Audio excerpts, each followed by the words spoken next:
안녕하세요. 올레비엔입니다. 오늘도 이모지로 인사드리고 시작하겠습니다. 제가 있는 이곳은 역시나 이프렌드 공간입니다. 이렇게 네, 이 프렌드 메타버스 공간에서 인사드리고요. 오늘 준비한 이야기는 자기계발서입니다. 자기계발서 인기도 많고 쓰고 싶은 분들도 많은 그런 영역이잖아요. 그런데 자기계발서를 쓰고는 싶은데 쓰다 보니까 에세이야, 내 얘기야. 자기계발서 어떻게 써야 할까 고민하시는 분들이 많으신 것 같아서 오늘은 되게 자세한 자기계발서 쓰는 방법은 아니지만 자기계발서를 개략적으로 어떻게 이해하고 어떻게 어, 접근해야 하는지 자기계발서를 쓰고 싶은 분들한테 간단하게 이해하실 수 있도록 어, 설명해 드리려고 합니다. 일단 자기계발서를 생각하기 전에 생각해 봐야 하는 가장 중요한 문제는 저는 이것인 것 같아요. 자기계발서도 여러 가지 가치를 담을 수 있지만 결국에 공통을 아우르는 문제는 바로 이것인 것 같습니다. 삶의 답은 무엇인가요? 혹시 우리가 태어난 이유를 아시는 분이 있을까요? 아니면 우리가 사는 이유를 궁극적인 이유, 그러니까 우리 행복하게 살기 위해서지 막 이런 거 말고 약간 존재적인 이유 있잖아요. 우리가 살아가는 이유, 생명이 있는 이유를 아시는 분이 있을까요? 아니면 삶의 목적이나 아니면 이렇게 사는 게 맞다, 확신을 가지시는 방법을 아시는 분이 과연 있을까요? 이 문제에서부터 자기계발서는 시작된다고 생각합니다. 약간 의외지 않으신가요? 자기계발서는 열심히 공부하거나 아니면 뭔가에 도전하거나 그러는 막 되게 에너제틱한 문제라고 생각할 수 있는데 어, 삶의 답? 이거는 뭔가 철학적인 이유 아니야? 이런 생각이 드실 수도 있을 것 같습니다. 그러면 자기계발서에 대해서 한번 알아보죠. 자기계발서는 장르적으로 어떤 장르라고 생각하셨나요? 요즘에는 자기계발서가 인기가 좋아져서 서점이나 어디에 가도 카테고리가 따로 자기계발서 이렇게 있는 경우가 많이 있는데요. 사실은 자기계발서는 에세이에 속하는 경우가 가장 많습니다. 왜냐면 작가의 경험을 통해서 자기계발하는 방법을 알려주는 경우가 되게 많은데요. 근데 자기계발서는 굉장히 스펙트럼이 다양해가지고 실용서일 때도 있고, 왜냐면 뭐 그림 그리는 방법을 알려주는 거라든지 여러 가지 분야가 굉장히 많기 때문에 실용서일 때도 있고, 그리고 에세이일 때도 있습니다. 그렇지만 대부분 이 범주 안에서 다 들어갑니다. 그리고 자기계발서에 꼭 담아야 되는 것은 이야기. 이야기는 어떤 얘기에도 다 들어가잖아요. 소설이나 뭐 에세이나 시나 뭐 이런 거에 뭐 글이라고 하면 다 들어간다고 치지만 어, 자기계발서에 꼭 들어가야 되는 것 중에 하나는 정보입니다. 나는 이런 일을 이렇게 해서 이렇게 할 수 있어. 자기계발서가 다루는 내용들은 다 다양하지만 그래도 다들 어느 정도의 현실적인 내용 아니면 뭐 상황 진단 뭐 이런 정보들이 들어간다고 볼 수 있죠. 물론 방법론도 들어가긴 하겠지만 그 이야기는 좀 차차 다루도록 하겠습니다. 그리고 자기계발서의 중요한 거는 이렇게 하면 성공할 수 있다. 이렇게 하면 맞는 길로 갈 수 있다 하는 메시지가 중요하겠죠.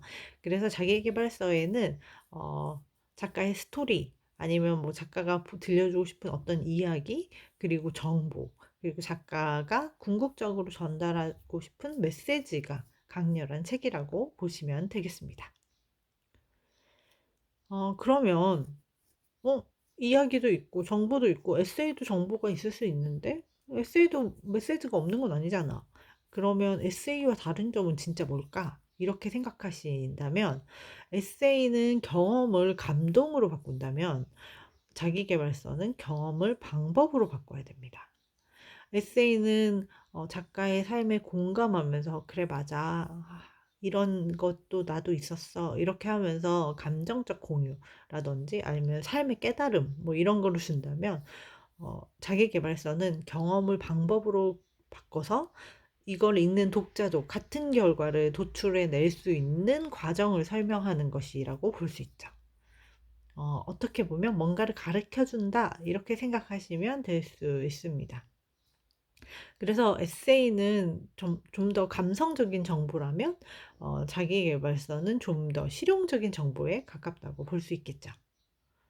쪼끔씩 자기계발서가 분석이 되시면 좋겠습니다. 자기계발서의 목적은 결국에는 메시지를 강력하게 담고 "나는 이런 방법으로 이렇게 해서 성공했으니까 어 너도 하면 돼." 이런 내용이잖아요. 근데 그 "너도 하면 돼."에 이르기 전까지 필요한 내용은 바로 설득입니다. 설득이 있어야 설득당해야 어 독자가 행동에 옮길 동기부여를 받아서 행동에 옮길 수 있겠죠. 그래서 자기계발서에서 중요한 거는 내가 말하고 싶은 것과 독자가 듣고 싶어 하는 것을 잘 구분해야 합니다. 독자가 내가 막 글을 쓰는데 이 책이 좀 잘 팔렸으면 좋겠어 가지고 자기계발서지만 듣고 싶은 얘기를 써줄 거야. "넌 다 할 수 있어. 넌 잘할 수 있을 거야." 막 이렇게 듣고 싶은 얘기를 쓰다 보면 자신의 메시지가 흐려지겠죠. 그래서 어 어떤 메시지를 담을 것인가를 잘 구분하는 힘이 필요합니다. 그리고 자기계발서에는 필요한 요건들이 있어요. 에세이는 자신의 경험을 통해서 그거를 이제 공감을 얻고 뭐 에세이도 종류가 다 다양하니까 뭐 딱 정해서 말할 수는 없겠지만 자기계발서의 요건은 또 있습니다. 자기계발서는 어 커뮤니티가 이미 큰 사람일수록 자기계발서를 책을 냈을 때 성공할 가능성이 많죠. 그리고 자기계발서 내용 안에서 커뮤니티를 강화하는 내용을 쓰시는 분들도 굉장히 많습니다. 그리고 막 저희 자기계발서는 솔직히 서구 사회에서 파생된 책이 생긴 책이라고 볼 수 있는데 서구 사회에서 자기계발서가 시작된 시점을 잘 살펴보면은 커뮤니티를 강화하기 위해서 그 커뮤니티의 성공을 홍보하기 위한 경우가 굉장히 많기 때문에 어 그러 그리고 지금도 자기계발서가 성공하기 위해서는 커뮤니티의 힘을 빌리는 경우가 굉장히 많다고 보시면 되겠습니다. 그리고 자기계발서는 다른 책들에 비해서 권위에 굉장히 쉽게 어 휘둘리는 책이라고 볼 수 있어요. 자기계발서의 약점이기도 하고 강점이기도 한데요.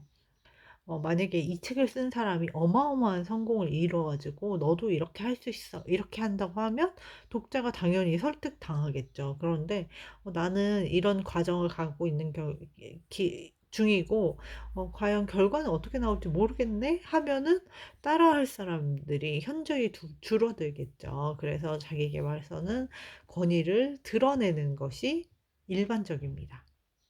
그리고 이 권위는 그 과정에 대한 결과를 보여주는 것으로도 이어진다고 볼 수 있겠죠. 그래서 여기 자기계발서의 요건에서 권위와 결과는 비슷한 내용이기도 합니다. 다음 장. 자기계발서의 핵심은 어떻게 보면 방법론이라고도 할 수 있어요. 어 방법론은 내가 성공할 때 이런 이런 원칙을 지키고 이러이러한 방법을 만들어서 성공했어. 이렇게 자기계발서의 방법론을 제시하는 경우가 많은데요. 이 방법론이 자기계발서의 핵심이 되는 경우도 많고 제목이 되는 경우도 많습니다. 자기계발서에서 유명한 것들은 뭐 성공하는 7가지 법칙 아니면 뭐 1만 시간의 법칙, 감사일기 이렇게 명확한 방법론, 쉽고 명확하고 이해하기 좋고 이런 방법론을 제시하면서 베스트셀러가 된 책들이 되게 많죠. 그래서 이런 방법론을 어떻게 제시해야 하냐면 벌써 다 나왔죠. 분명하게 목적이 있고, 감사일기처럼 내가 이런 감사일기를 쓰면서 내 삶을 다시 돌아보는 계기를 가져야겠다. 이렇게 분명한 목적성을 가지거나 1만 시간을 투자해서 1만 시간 안에 전문가가 되겠다. 이렇게 분명하게 목적을 보여주는 방법론이 좋습니다. 그리고 쉬운 방법. 감사일기를 하루에 한 줄 쓴다. 어렵지 않잖아요. 그리고 내가 가진 뭐 돈이나 뭐 인맥이나 이런 것들을 해야지 너는 성공할 수 있다. 이렇게 하면은 나는 돈도 없고 인맥도 없는데 어떡하지? 하는데 그 대안으로 제시한 게 1만 시간을 투자하면 누구나 다 전문가가 될 수 있다. 성공할 수 있다. 이렇게 하니까, 아, 그러면 나는 시간은 투자할 수 있어. 이렇게 해서 사람들한테 동기부여를 한 게, 1만 시간의 법칙이고, 아침형 인간. 아침에 일찍 일어나면, 성공할 수 있다. 이렇게 얘기해주면, 어, 방법이 누구나 가능한 것이기 때문에 쉬운 방법론을 제시하고, 목적이 분명한 것을 제시하는 것이 중요하고, 주 성과도 도달 가능한 것을 하는 것이 좋습니다. "너가 1만 시간을 투자하면 누구나 재벌이 될 수 있어." 이러면 아무도 믿지 않겠죠. 그런데 너가 지금 어 뭐 100만 원을 벌고 있다면 110만 원을 벌 수 있어, 다음 달에는. 이런 정도는 나도 할 수 있을 것 같잖아요. 그래서 도달 가능한 성과를 제시하는 것이 굉장히 중요합니다.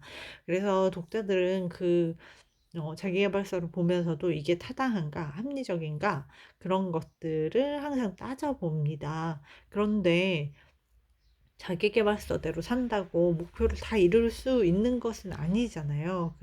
그래서 독자들이 항상 타당하고 합리적인가를 확인하고 설득당하긴 하지만 항상 그렇진 않고, 매력적인 내용도 독자의 선택에 영향을 미칩니다.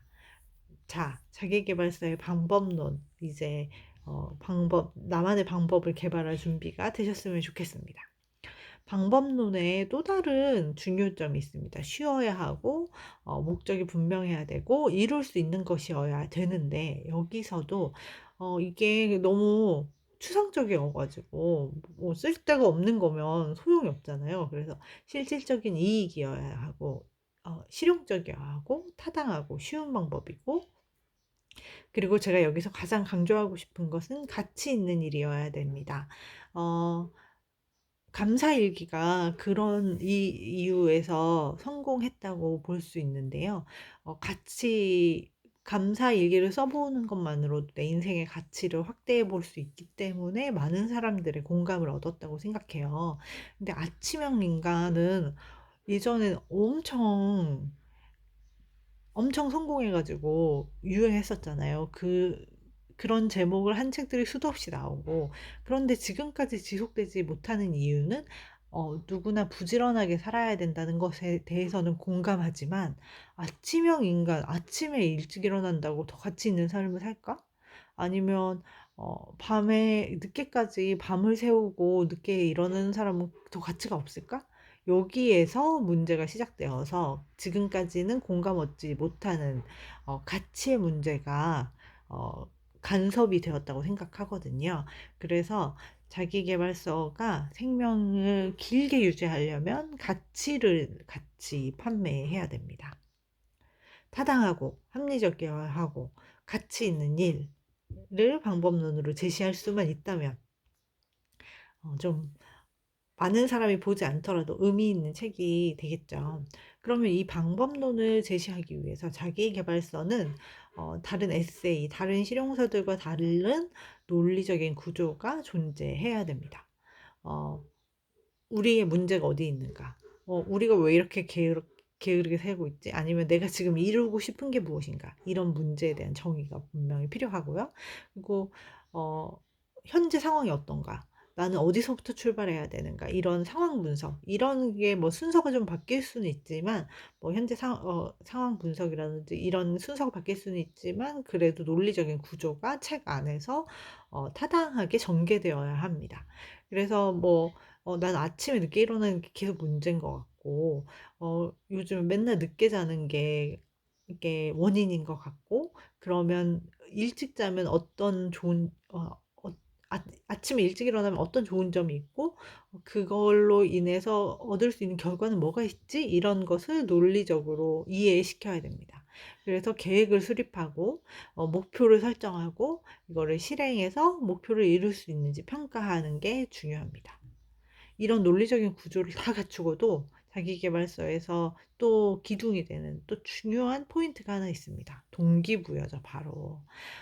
자기계발서를 한두 권 아니면은 한때 많이 읽지 않은 사람은 없을 건데요. 저도 한때 자기계발서가 엄청 재밌고 뭔가 에너지를 주는 것 같아서 한동안 정말 많이 읽었었는데, 이 힘은 바로 동기부여에 있는 게 아닌가 싶습니다. 아, 인생을 이렇게 열심히 사는 사람도 있다니. 나도 이렇게 해야지.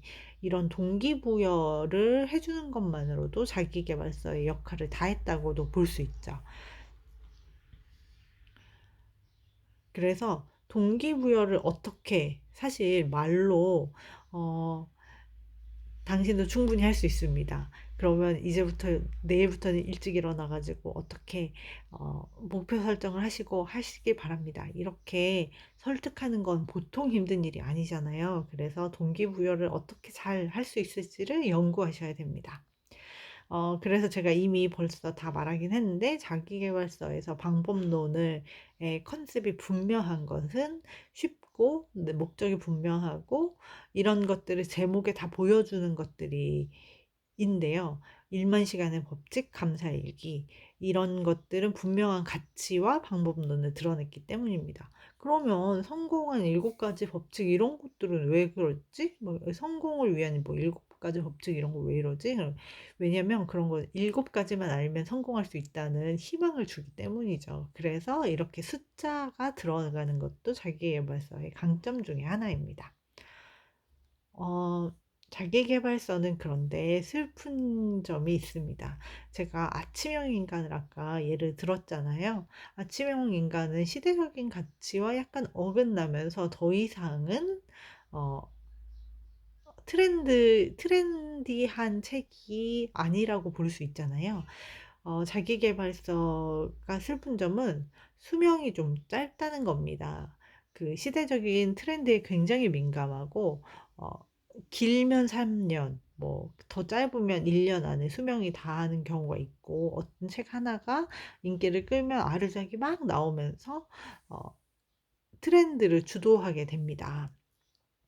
어, 그러면 내 책이 3년도 안 가가지고, 이건 3년은 이제 좀 잘 된 책의 얘기고, 3년도 안 가가지고, 사람들 관심에서 멀어지면 싫잖아요. 그리고 내 책의 수명이 길어지길 바라는 것이 작가의 마음인데, 자기계발서의 수명을 연장하는 방법에는 뭐가 있을까요?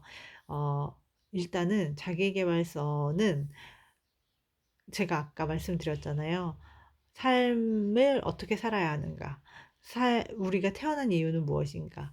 아니면 우리가 삶을 어떤 방법으로 살아야 성공할 것인가를 다룬 책이기 때문에 독자를 어, 한테 성실하고 독자를 과장된 말로 미혹시키지 않아야 됩니다.